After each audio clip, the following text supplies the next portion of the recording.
Hey everyone, this is Codemic and welcome to a very special episode of Abandoned History. Today I'm celebrating passing the 700 subscriber milestone. It's been an amazing journey making it this far and I can't wait for what the future holds for the channel as we near 1,000 subscribers. I can't thank you all enough for the support, and now on with the show. A movie that changed a generation and inspired many more, Star Wars broke onto the scene in 1977, and in case you have been living under a rock for 40 years, Star Wars tells the story of a boy named Luke and his journey to becoming a Jedi, with many twists and turns along the way. Luke grew up on the planet of Tatooine, which in reality is a desert in Tunisia. George Lucas, the creator of Star Wars, scouted out the area for filming and was reportedly so inspired by the location that he named the planet of Tatooine after a local town called Tatooine.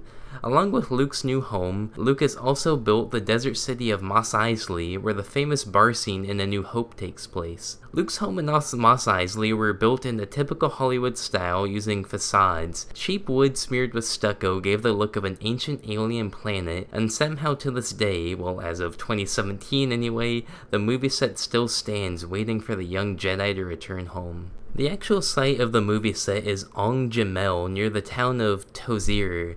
I apologize for any mispronunciations of these locations as I'm not exactly a local from Tunisia. The first building really gives us an idea of how little there really was to these buildings. You can see the interior buildings have no ceilings, or being held up by what looks like 2x4s, and the outside structures have a sandy stucco color on them. These next two pictures are a really interesting behind the scenes look. Well, this first one we have moisture farming equipment. Luke's uncle Lars was of course a moisture farmer very famously, and you can see the various pipes coming out of the buildings. That really gets a set of maybe an industrial area. This is the set of Mos Epsa. When filming you had to go to the bathroom somewhere, and all of the Jedi had to pee of course, so George Lucas had these special themed bathrooms built for the cast and crew. So here's Luke's actual home where many famous scenes were shot, and it's in rough shape these days, which is really a shame. There's this growing concern that the entire set will eventually be covered by the Sahara as the sand dunes slowly edge closer to the set. Here's a comparison shot from now to when it was about the time of filming. In 2002, during the filming of Star Wars Episode 2, Attack of the Clones, God help their souls,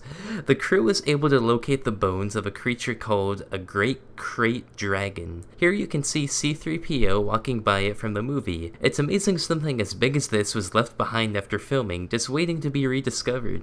In general, the area is quickly gaining in popularity as a tourist destination as the fandom of the movies continue to grow, especially with the release of the new sequel trilogy. A hotel was even established in the area called the Hotel City Driss, where you can live just like Luke did. Well, maybe it's a little nicer, and I hear that they have complimentary Wi-Fi. Here we can see that the desert has claimed its first victims. The years have been tough on parts of the village, and I imagine as time goes on, more and more of the site will slowly break down unless something more is done to preserve what I would call a historical site. Now we're making a jump nearly 40 years up to light speed to Greenham Common Air Base, which was used in the 2015 film Star Wars The Force Awakens as the Rebellion Base. Now this is a former missile silo area that was used as the above-ground resistance base on the planet of Dakar. This Rebellion Base was actually a base for the Royal Air Force during World War II. It was decommissioned in 1991 and is now used as a filming location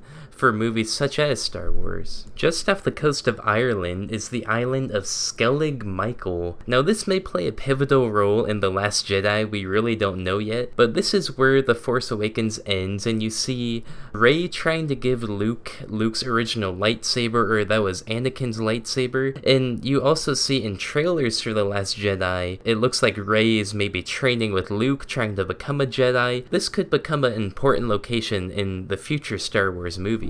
So now we're making the jump across the pond and maybe a little bit farther to Northern California at Redwoods National Park, where George Lucas decided would be the home of the Ewoks. In commentary for the movie, George Lucas said he wanted a primitive look for the Ewoks to take down the technological superpower. Rebels and Ewoks use natural resources like stone and wood. George Lucas said, "We needed a jungly kind of place, the color of life, a cradle of life environment," and I would say they definitely got that with Redwoods National Park.